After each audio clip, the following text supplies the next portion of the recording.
Pedro adalah anak seorang penjual cilok keliling bernama Pak Sudar. Meski hidup dalam keterbatasan, Pedro dikenal sebagai anak yang rajin dan berprestasi di sekolahnya. Namun profesi sang ayah seringkali menjadi bahan hinaan dan juga rundungan dari teman-temannya yang merasa lebih mampu.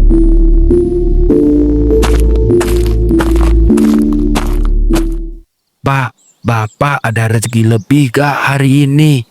Ada apa nak? Tumben tanya uang. Besok aku harus bayar buku. Tinggal aku saja di kelas yang belum bayar. Memangnya berapa semua tagihannya? Totalnya sih 180.000 Pak. Itu sudah termasuk tunggakan bulan lalu yang belum sempat kita bayar. Duh, lumayan banyak ya nak. Maafin Pedro ya Pak. Pedro cuma bisa menyusahkan Bapak terus. Alah, bicara apa kamu ini? Kamu tidak menyusahkan Bapak. Tugasmu itu sekolah yang benar. Kamu harus sukses, harus lebih hebat dari Bapak. Ya sudah, nanti Bapak usahakan cari uangnya. Doakan saja dagangan Bapak ini laris manis ya. Iya Pak, Pedro selalu doain Bapak. Ya udah, Bapak berangkat dulu ya. Iya, hati-hati jualannya ya Pak. Cilok, cilok, cilok hangat. Duh, panas banget cuaca hari ini.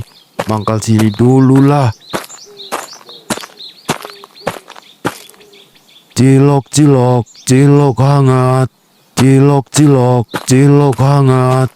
Pak, beli ciloknya. Iya nak, mau beli berapa?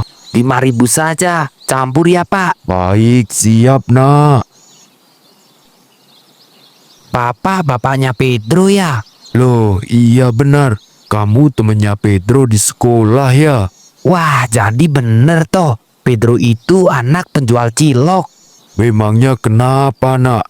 Ya nggak apa-apa sih. Tapi cuma anak penjual cilok aja kok maksa sekolah tinggi-tinggi. Memang bapak sanggup buat bayarnya. Nak, kenapa bicara kamu begitu? Apa salahnya anak penjual cilok punya cita-cita dan juga sekolah? Kalian itu miskin pak. Sekolah itu cuma bikin kalian makin susah saja. Kalau menurutku sih, mending Pedro itu diajak jualan cilok saja. Biar jadi tukang cilok kayak bapaknya. Gak usah gaya-gayaan sekolah. Jaga mulut kamu ya nak.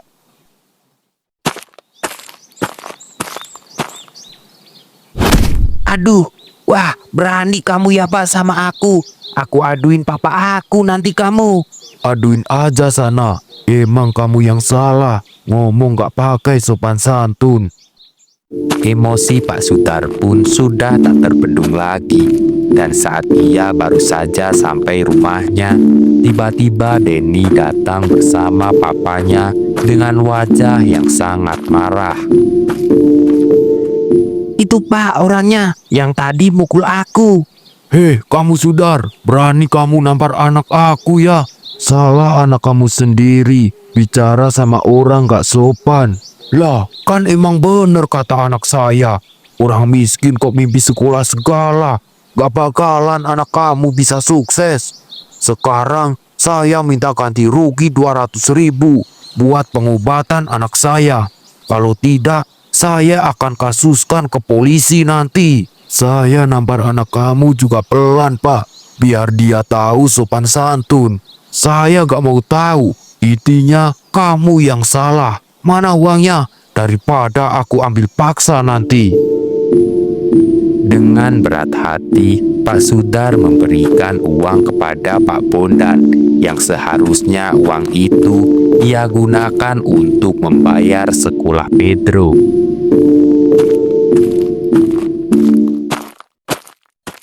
Ada apa pak? Kenapa Pak Bondan marah-marah gitu? Maaf ya nak. Tadi bapak kebawa emosi. Bapak tampar si Benny itu. Iya ngomongnya kurang ajar sih. Bapak ini gimana sih pak? Terus besok gimana uang untuk bayar sekolah? Coba nanti bapak pinjam ke paman kamu ya. Siapa tahu ia mau minjemin.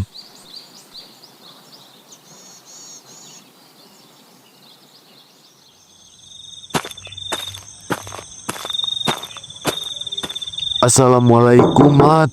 Mat, assalamualaikum.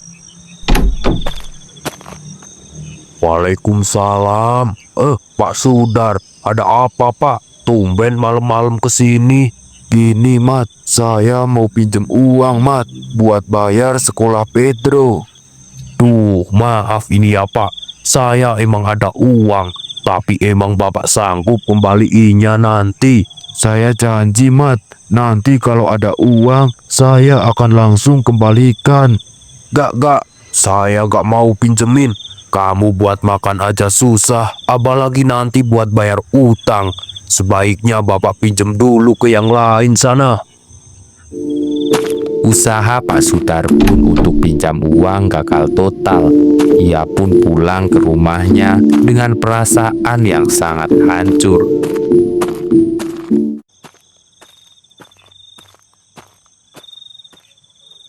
Gimana Pak? Udah dapat belum uangnya? Belum ada nak. Tadi Bapak sudah pinjem ke tetangga, tapi nggak ada yang mau pinjemin. Terus gimana dong Pak? Besok udah hari terakhir buat bayar. Kalau gak bayar, aku bisa dikeluarin dari sekolah. Ya udah nak, kamu bawa aja TV itu buat bayar sekolah. Tapi kan itu TV satu-satunya kita Pak. Gak apa-apa nak, Bapak ikhlas asal kamu bisa terus bersekolah. Kalau gitu baik Pak. Besok aku bawa TV itu. Aku janji suatu saat nanti aku pasti sukses Pak. Aku akan bahagiain Bapak dan ganti TV ini. Iya nak, Bapak bakal selalu doain kamu. Kamu jangan pernah putus semangat ya. Iya Pak, pasti itu. Ya sudah, kamu istirahat dulu sana. Besok sekolah kan?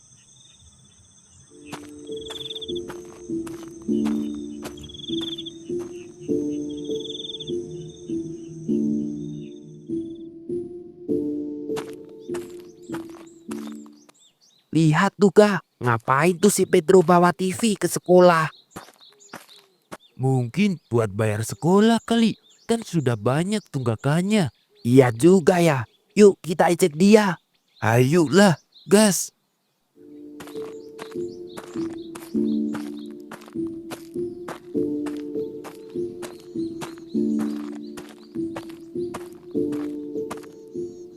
Pedro, ngapain kamu bawa TV? Habis nyolong ya? Hahaha. Dasar orang miskin, sok-sokan mau sekolah segala. Mending kamu jualan cilok aja sana, Pet. Kayak bapak kamu.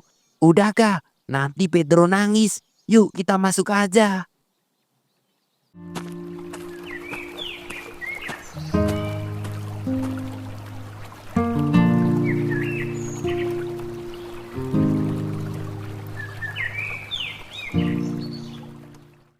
Alhamdulillah ya Pak, sekarang kita sudah punya rumah yang layak. Iya nak, alhamdulillah. Terima kasih ya Pak, sudah dukung penuh aku selama ini buat tetap sekolah. Iya nak, itu sudah tugas Bapak sebagai orang tuamu. Kamu sukses seperti sekarang ini, itu semua kerja keras kamu juga.